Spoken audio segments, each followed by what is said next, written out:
You're listening to the Nice Girls CEO podcast. I'm your host, Lisa Benavidez, and I am so passionate about women and maybe a few good men too, who are ready to live on purpose and make an impact.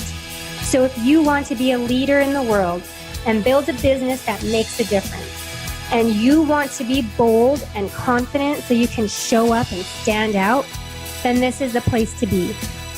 Ready? Let's go.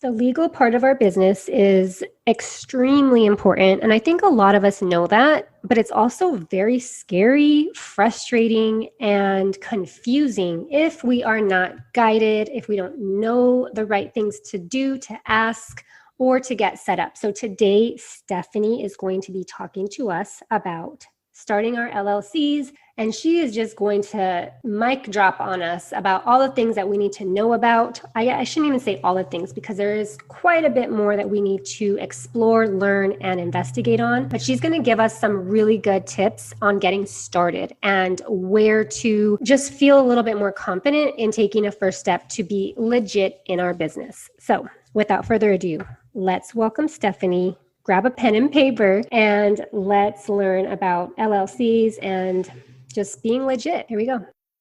Buckle up, nice girls, because today Stefanie is going to take us on a ride and we are going to legit our businesses. And it's so important. I can't even tell you any more than that. It's just what you have to have ready in your business, set up right. And what you don't know, you don't know. So sometimes we stay stuck. I know I did for a very long time and not even legitifying myself and my business. And all the things that you have to do and remember, we got to stay on top of our businesses because that's how we're going to feel more empowered to grow and to be smart about how our business is running. So welcome, Stefanie. Thank you for being here today. Well, thank you for having me, Lisa. I appreciate it. Yeah, Stefanie, you're known as the compliance chick, yeah? Yes, I am. It's kind of fun. Tell us a little bit about your story and how you got started and what you do now, like what you're so passionate about. Sure. I am the owner of Legit My Business, and I help business owners navigate the what's next after they become incorporated, whether that's an LLC or SOC Corp. And so I help them navigate the steps, let them know that what their obligations are, what the maintenance is of it. Because a lot of times, people, they just don't know. They just get the LLC and they think they're done. So I help them understand their legal and tax obligations with the LLC or the Corp. My background is I've been in this field for 24 plus years. I have a passion for law and compliance and taxes. I've been doing this for Fortune 500 companies. I last done it for a global company where I maintain all their compliance, making sure they are compliant with DOL, tax, and things like that. So I decided that when I left corporate America that I wanted to help small businesses understand in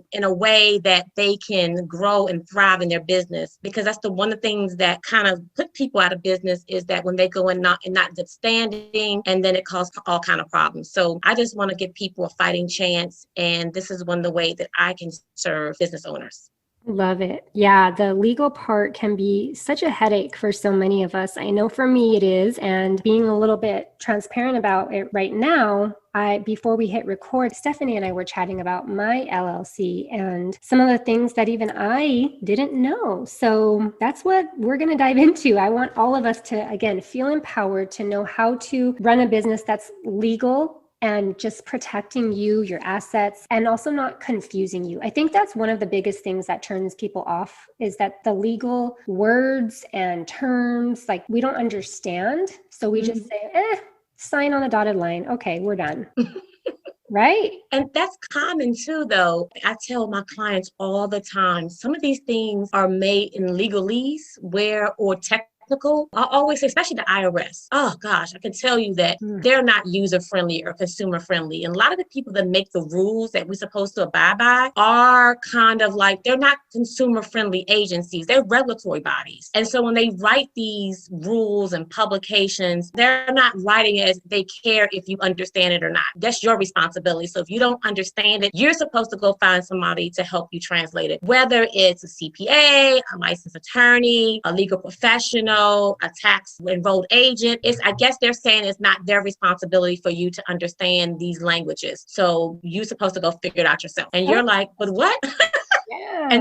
And then you're stuck because you're not understanding what they're saying. And even for me, for somebody who have a graduate degree in law, I still don't have to understand some of these things, right? I still don't understand some of these things. I'm like, why did you just didn't say it this way? And I can understand how it can be confusing for the regular person who didn't have a legal background, who maybe only watched Law and Order. That's probably their only training in law. So a lot of them watch Judge Judy and they think that's what the law is. But I'm just going to tell you, these agencies that write these things that you're supposed to follow are not consumer friendly agencies. They're not writing these rules for you to understand. It's your responsibility to figure it out. All right. So we're going to talk about this today because this is important. And I don't want anyone, especially not in my community, feeling stuck, frustrated, or not sure where they can at least start to understand what to do next. So I love how you say and having an LLC is more than just having a library card. And I think that's a good place to start because I know that's what I did. I thought, well, it's done. They sent me my stuff. They said I'm done. And I just believed it and kind of have left it alone. And I'm finding now that there are things that have to get done that I didn't know before. So let's start there. What is the responsibility of having an LLC? So I'm glad that you mentioned my saying about library card. That is the gamut of what people think. Like I get this card, they think it's a membership card to them. I get this membership card and that's it, right? But no, like any other membership have benefits and it has obligations. And so when you get the LLC, then everything starts ticking. The clock starts ticking on what you're supposed to do, right? One of the things I would say one of the common mistakes that I see people is, like you said, they file the LLC and then they think they're done, but they don't understand, like, okay, I got to go check and make sure it was filed correct. It becomes a public record. It becomes a record of your business. You need that LLC, or if you're an S or C Corp, you're going to need that document called the Articles of Incorporation to get a business bank account, to get a business loan. Maybe you want to get a building. If you're trying to do a brick and mortar, you may need to get a commercial lease. That document is going to serve as your like proof of ownership. You know how you buy a house, you get a deed? This is the same thing. This is going to be like proof of ownership. So it should have your name on it as the owner of the business. It should have your address and nobody else. So that's the key thing you need to do first and make sure is once you filed it, especially if you're using a third party company, because human error, and it's an important document because whoever is the authorized signer can take that document and open up a business credit in your name. And you know what happens? It happens to your personal. So why would not happen to your business credit, right? That's the first thing you need to do. Then the second thing you need to do, you need to follow the steps. There are a lot of steps that happen. You have to communicate now with the IRS. Now you still have to communicate with the state. A lot of people don't know that you have to do it either annual, biannual, or every 3 years, every 5 years. There are a few states that doesn't require annual reports. What does it mean to file an annual report is that the state wants to know what you've been doing in the state. They want to know, okay, Lisa, you're still here. Okay, but guess what? Now they're going to charge you a fee to say you're still here working in the state. In some states, annual reports are expensive. I'm in Maryland, so every year I have to pay $300 to the state of Maryland, whether I made money or not.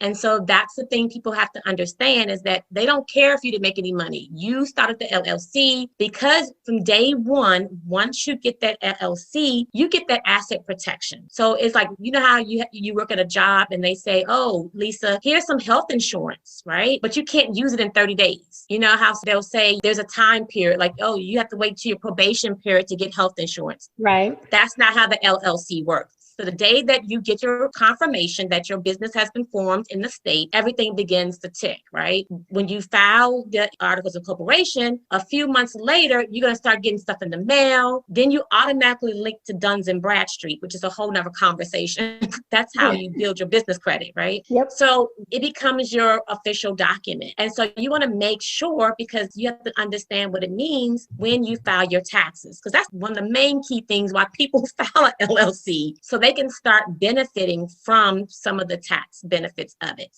And that's also confusing because with the IRS, it's a disregarded entity. It doesn't exist with the IRS. An LLC is treated just like a sole proprietor in the Fed sense. Mm-hmm. So all this is confusing. I'm confusing myself right now because I'm like, as I'm talking, I'm like, wow, this is a lot of information that if you don't know can give you a headache. Mm-hmm. It can seriously, like you said, it discourages people because you hear stories, and a lot of people, it's all about, Lisa, it's all about paperwork.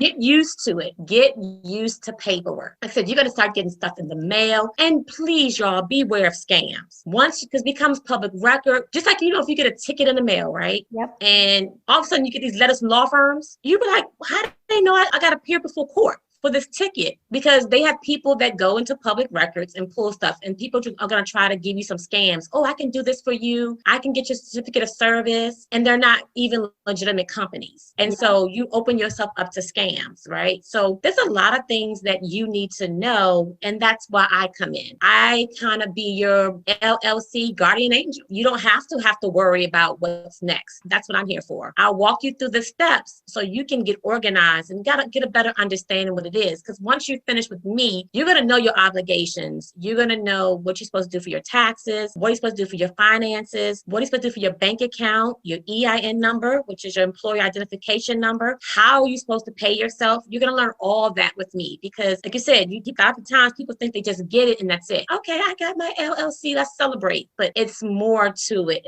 I always say, an LLC comes with great responsibility. I can just imagine the hesitation that people have with it. And so my advice is, if it's not me, find somebody that's going to help you, because the consequences are great, Lisa. If you mishandle it and misabuse it, there are some consequences. Well, I've heard horror stories for sure. I don't want to be one of those stories. So I don't want you to be one of those stories either. We're not. And I know that a lot of it is that we can't really dive into too much because every state is different. Maybe I actually have people that listen in other countries, so that's way different. But I think, yes, it's finding someone that can help explain to you the exact steps for your state so you do it properly. But I did want to talk, or have you talk a little bit about this registered agent, because I know that threw me off a little bit. So part of the LLC. So before you even get an LLC, make sure that you understand the stuff, because there's some questions they're going to ask you. One, Lisa, you probably remember, of course, what is your business name, right? Mm-hmm. Are you going to be, and then they probably ask you how you going to do your LLC, L period, C period, or LLC, or you want to spell it out or whatever. You got to know the purpose of your business, your address, and then there it comes. Who is your registered agent? And people are asking me, what does that mean? So your registered agent is going to serve as the person that is going to get any documents from the government regarding your business. So that person is very key to your business. So if you're going to be served a lawsuit, right? You're not going to be subpoenaed.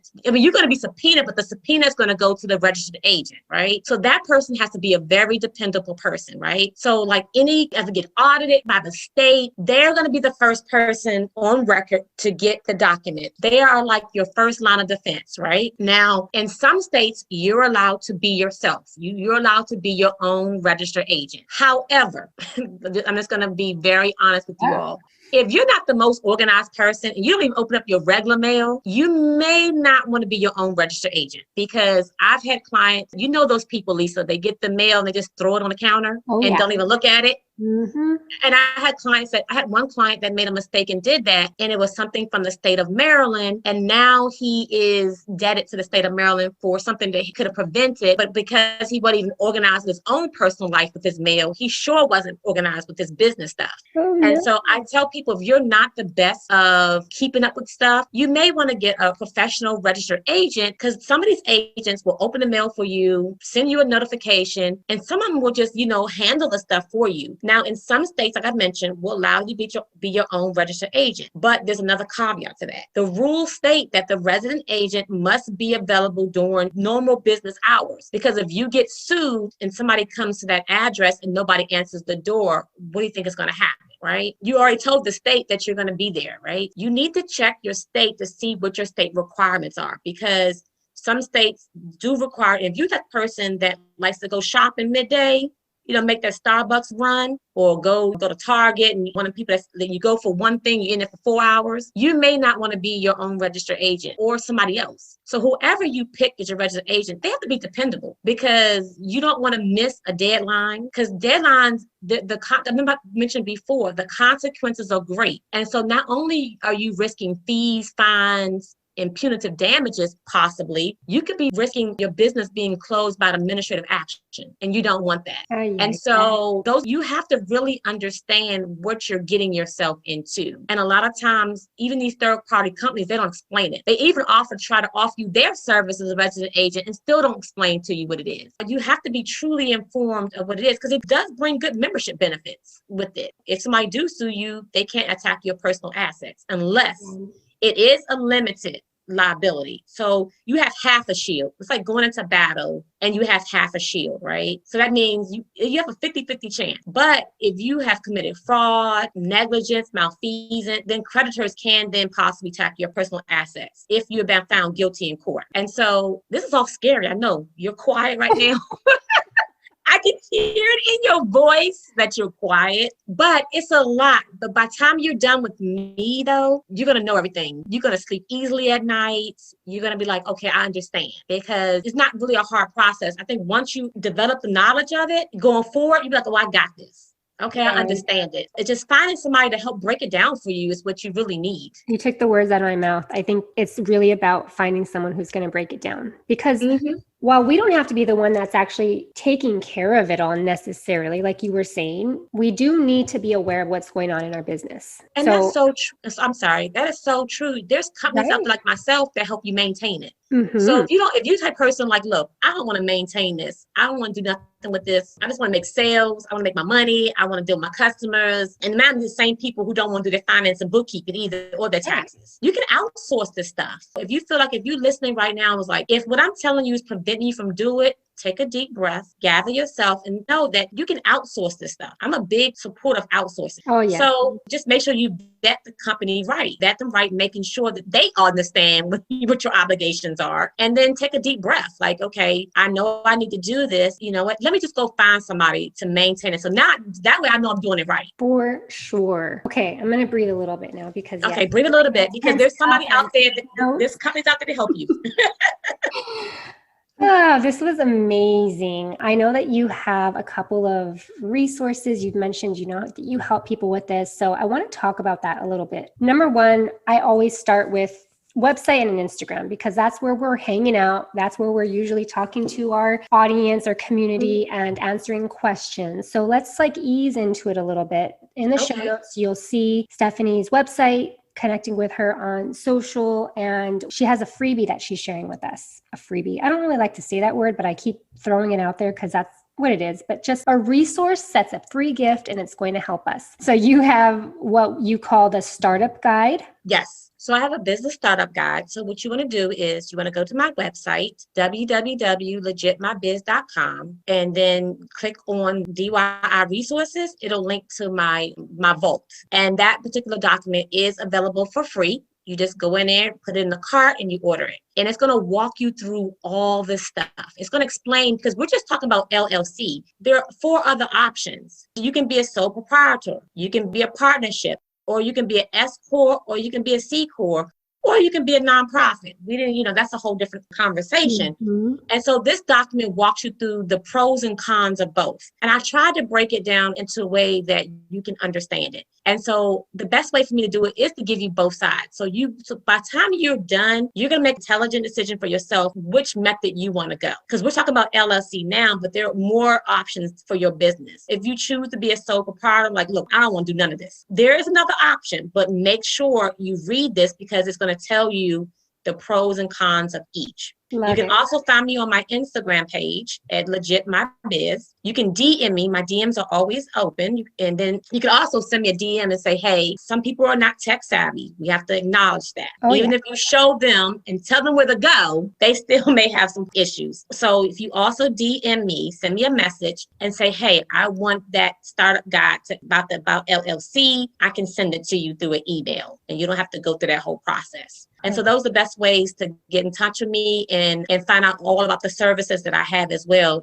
And I also have other resources in there as well in the vault. Awesome. One of the other things that I want to mention is the LLC coaching program that you have, and talk about your oil change that you provide to kind of get people started. Sure. So the first thing I do offer a coaching program. But before I do that, I'm not one of these coaches where I'm going to throw coaching at you right away. I do what I call an LLC checkup. I call it oil change. Like, when you go buy a car, you go for maintenance. I check out to make sure what's the best route for you. First, we got to look at your LLC. If you already registered, we want to make sure that it's correct first, right? I may go through the process of I have a 5-point checklist. Like you know how you go to Jiffy Lube and they have their 5-point signature checkup. Mine's is similar to that. And I might say, Lisa, you know what? You're on the right path. You just maybe need to read this guide, or maybe your weakness is taxes. So you know what? I'm going to put you on my calendar and touch back you during tax season. You're doing it. You're rocking it. You're a rock star. Way to go. Right, Lisa? Yes, that is right. That's the option. So then from there, after I do the checkup, it's a 30-minute checkup. It is $30 though. It's a 30-minute check, but it's worth it. What y'all don't know is before this call, Lisa and I went through part of what I do. And I'm not really a rock star, guys. So okay, it's okay to not be a rock star yet, but we're going to get there because now we know better, right? She's an opening act. Right? Mm-hmm. Then eventually she'll be the main attraction in a few months, right? So that's what we do. I go through the process. I make sure that you're right, because a lot of times, especially if you do it yourself, you're like, I'm not sure. Or I also let you know too that, remember I mentioned earlier, it is a public record document. And I'll be like, because a lot of people don't know that anybody can search for it, right? If they know how to do it. And I'll say, Lisa, your address is listed. Do you really want your personal address on here? Because be honest, people may have stalkers and stuff like that. So I'll go through it. Everything was like, if you don't want your personal address on here, I'll give you some options on how to maybe set up a virtual office or something like that, so you won't have your personal address on there. And then from there, if I find out that you really need some help and assistance, I do have some options. I have a group coaching and individual coaching, because a lot of times people are like, you know what, they're a little nervous. They kind of don't feel comfortable in a group setting. Then we do offer individual coaching as well. And then I also offer LLC Toolbox, where you can just kind of go in there at your own pace. There's videos in there, there's documents, there's do-it-yourself, there's quizzes, things like that. I do have what I call a cafeteria plan. I do have a plan that fits everybody. If you don't know where to begin, I would say begin with the checkup, because that's the first place to see, because we want to make sure your library card is in good standing. You don't want to go check out a book in the library and tells you owe a past due fee. You can't check it out. You have a late fee. And that can happen to an LLC. You get charged with a late fee if you don't file your annual report. Love it. So good. Okay. I know that this was all a lot to digest. And I also want you to know that you're not alone. And this is extremely important. If you have a business that you've already been running and you have not taken the steps to become more legal and protected, this is important. So I'm not going to let you run away from it. Take a step forward and do something about it. So listening to this was a great first step. And I always like my guests to give us an action step, but I think it's extra important today. So Stefanie, what do we do next? What is the simple thing after we pick ourselves up off the floor, put our bun straight again?